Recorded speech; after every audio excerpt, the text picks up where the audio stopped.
Good morning. Thank God it's Friday. Welcome to News Update with Maryam. My name is Maryam. Kindly remember to like, repost, and also share with your friends. Don't also forget to subscribe if you're watching on YouTube and if you're watching on any social media platforms. Kindly do give me a follow. Okay, so the news we are starting with is from the Platform Times, and the headline reads: Power sector bleeds as West African neighbors Ajaokuta default.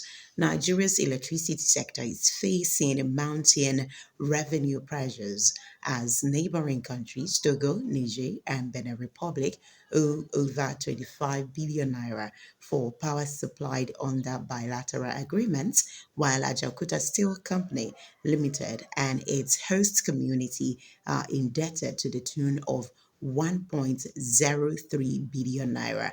Findings by the Nigerian Electricity Regulatory Commission have shown, oh my goodness, if one person OIBEDC, because I'm in Abeokuta, if the OIBEDC, 1 naira, they will disconnect their supply. And look at this. Niger, Togo, and Benin Republic are owing a whole lot of money. But then let's move away from that. But still on electricity, this one says, still from the Platform Times, 38 Nigerians die in electricity accident in 3 months. That is according to NERC. No fewer than 38 Nigerians lost their lives to electricity related incidents between July and September 2025, the Nigerian Electricity Regulatory Commission has said. According to the Commission's third quarter safety report for 2025, the death toll represents an increase from the 33 fatalities recorded in the preceding quarter, underscoring persistent safety risk within the power sector. That is really sad, but then let's hope on God we get to do something about that. Still on news that pertains to Nigeria, this one says Dangote withdraws ICPC petitions against ex-NNDPRA boss. I was expecting a showdown on this one, but then Dangote has decided to withdraw it. Why? Okay, so let me just read the lead paragraph. President of Dangote Industries Limited, Alhaji Aliko Dangote, has withdrawn a petition he filed with the Independent Corrupt Practices and Other Related Offences Commission, ICPC, against the immediate past Chief Executive Officer of the Nigerian Midstream and Downstream Petroleum Regulatory Authority, Farouk Ahmed. This particular one was messy initially, and a lot of people were expecting a showdown with that petition and the investigation. Don't forget that it was the petition that led to the resignation of Farouk Ahmed. So a lot of people were expecting a showdown on this one. Sadly, season has ended. Okay, so from there, let's move on to Vanguard.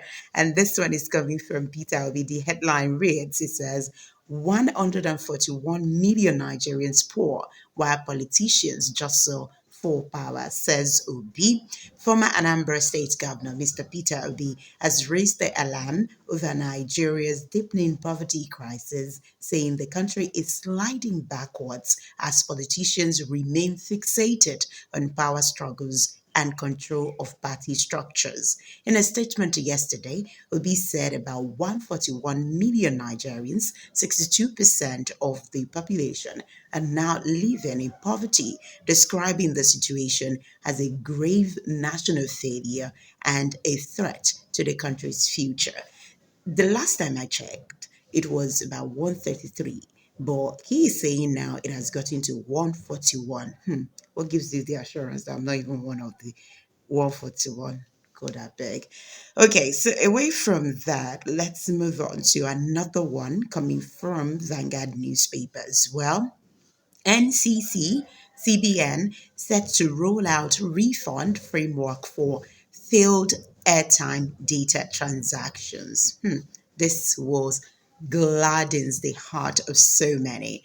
The framework, I beg your pardon, the Nigerian Communications Commission (NCC) and the Central Bank of Nigeria (CBN) have drawn up a framework to address consumer complaints arising from unsuccessful airtime and data transactions during network downtimes, system glitches, or human input errors. The framework is the outcome of several months of engagements involving the NCC, the CBN, mobile network operators, MNOs, value added service, VAS providers, deposit money banks, DMBs, and other relevant stakeholders. Now, a lot of people will be expecting their money back now.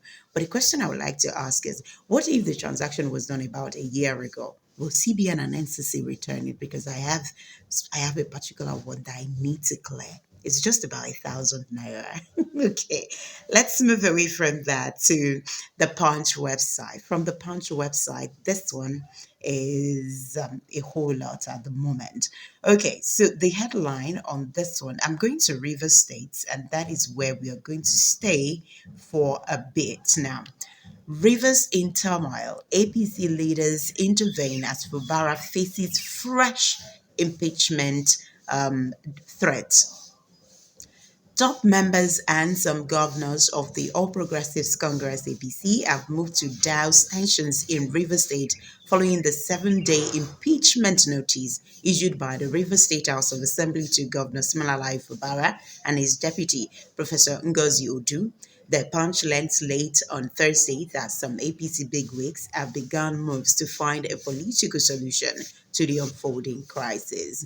There are underground moves already aiming at dousing the tension and resolving the matter.